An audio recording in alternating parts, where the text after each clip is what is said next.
Alright, so I know this kind of shot is super Casey Neistat-like and overdone, frankly, but I just got this new camera that is a huge upgrade for my webcam, so I'm super excited. And now, I got myself a new microphone to try out. So let's take a look. Okay! When looking for a microphone for my new camera, I was coerced into getting the Rode Videomicro. For its $60 price point, it's apparently a very high quality sounding microphone, and given its small form factor, it's very popular amongst YouTubers and vloggers alike. Well, unfortunately, when I went to get it on Amazon, it was sold out. But then I stumbled upon this, the Movo VXR10, and for only $35, can it really give you the good audio quality you need for your content? Well, let's find out.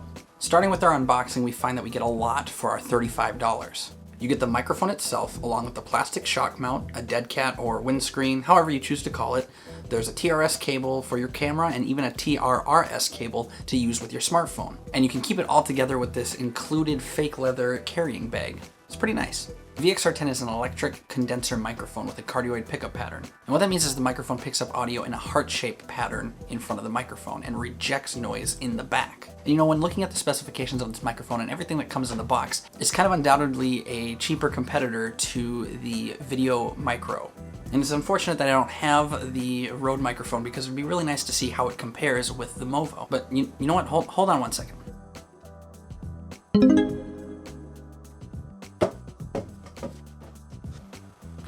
That was fast. Okay, so since I actually in fact do have the Rode Videomicro now, and all the little accessories that it comes with, I will actually now be doing the rest of the video as a direct comparison to the Movo, and we will just kind of do a blind A/B audio shootout in different situations. So I'll just go ahead and talk about what I like about the Movo, and without further ado, let's get started. Alright, so now we are outside, and this is kind of the first big test with these microphones. Filming outdoors is something that this camera will be used a lot for different people. It's something that a lot of YouTubers and vloggers especially like because these microphones are both very compact, and they're not like shotgun microphones that kind of stick way out into your face, and especially they don't draw a lot of attention as well when you're trying to kind of film in public. It doesn't make the camera look super official or super intimidating or anything like that. I got both microphones are set on the same audio setting on my Canon M50. Yeah, for this outdoor test, I just really wanted to see how these microphones both handle with their dead cat mounted on the top, and just kind of see how they do with capturing the audio source that is in front of the camera, because both of these microphones are cardioid microphones, so they're designed to pick up the audio source in the front and reject noise in the back. And yeah, this is just kind of a test to see that. Both of these microphones seem to perform pretty well. One thing I do want to mention that I notice is the Rode microphone is a little less hot with its signal compared to that of the Movo microphone. And what I mean by that is when you have microphones like these that require to be powered by a preamp, typically you don't really want to crank the preamp on your camera too much because the preamps aren't that great. And so the Movo running a little hotter than the Rode Videomicro, what that means is you don't really have to apply as much power from the preamp. And if you add a lot of gain from that preamp, you start to introduce noise. So that is a big plus on the Movo's end. Now, with that being said, I do want to make it clear that I don't think the Rode sounded very bad when I did test it with the preamp turned up a little bit. It seems to require just enough power or juice from the camera's internal preamp that it doesn't really introduce any sort of problematic hissing or anything like that, but it is something to keep in mind. Personally, I like to be able to run my preamps as low as possible, and so I do personally think that is a plus with the Movo. I will say with both microphones, I am liking what I am hearing. Neither of them is inherently bad. The dead cats seem to be doing their jobs just fine and at capturing the audio from the source and kind of blocking out a lot of the wind and a lot of the background noise that we might be hearing. Okay, so I hope that was a good field test for these two microphones, and yeah, it's very hot outside, so I would like to go in now and see how these mics compare while indoors. All right, now that we're back inside, I would like to give a few constructive criticisms or things that I do not really care for about the Movo mic kit. Basically, you see, so the accessories that they come with are great, especially for the $35 price point. But especially with these two guys here, they're kind of definitely on the cheap side. The shock mount is totally fine and usable, and it is rugged, kind of. But the problem is that it is also kind of brittle. The instructions, if you look at the instructions that the kit comes with, actually specifically tells you to, if my finger's the microphone, it tells you to install the microphone by pinching from the bottom here and snapping the microphone into place. If you try and push it here, you can actually break the shock mount. And I've read a few reviews on Amazon already that have had people with that exact experience.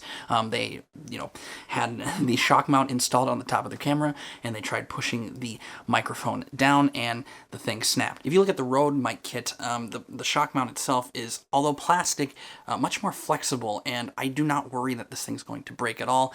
It's super easy to just hold it right here, clip the mic on, and it's in place, and you don't really have to worry about it. There's a soft rubber lining holding the microphone. It's not super hard, rigid plastic that I'm worried about breaking. And yeah, you can just kind of tell it's just a little extra additive to the kit that really gives that sort of more premium feel, if you will. And while I'm kind of digging into the accessories, a little bit of the Movo mic, the dead cat that it comes with sheds like crazy. This is stuff that you can also see in some Amazon reviews. A lot of people have issues with the shedding. I mean, you can probably pick this up on camera a little bit, I'm not sure. But yeah, it's effective as far as its use. But yeah, this thing just sheds. The outer fuzzies shed like crazy. My concern is this might completely shed away after, a long period of use. And if it does that, I'll update on Twitter, which you should totally follow us, by the way.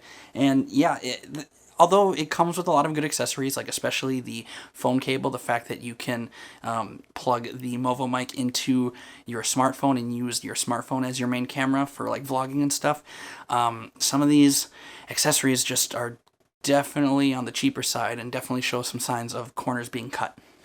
Alright, so that about does it for the blind mic shootout. I have the Movo mic set back up on my camera. If you're curious about which microphone was which, the Movo VXR10 was in fact microphone A, making the Rode Videomicro microphone B. Now I gotta tell you, I was impressed by both of these microphones. They have a lot to offer for their price point. Definitely recommend that you rewatch the microphone test and really come to your own conclusion as far as what sounds better. That being said, if you are kind of indifferent or kind of on the fence as to which microphone you want to get, the Rode is great, but the Movo mic, for its price being half of the price of the Rode Videomicro, yeah, I just don't really see a reason to not pick that up. Like I said, my only two complaints of the Movo were the fact that the shock mount was a little bit cheaply made, and it being kind of a hard, rigid plastic, it could easily break, and the fact that the dead cat kind of sheds a bit. Those little things are very minor gripes given the savings that you are getting, and especially the quality of the microphone itself and how it sounds. It's really a great deal. You can't go wrong with either of these mics, but yeah, my opinion, I really prefer the Movo.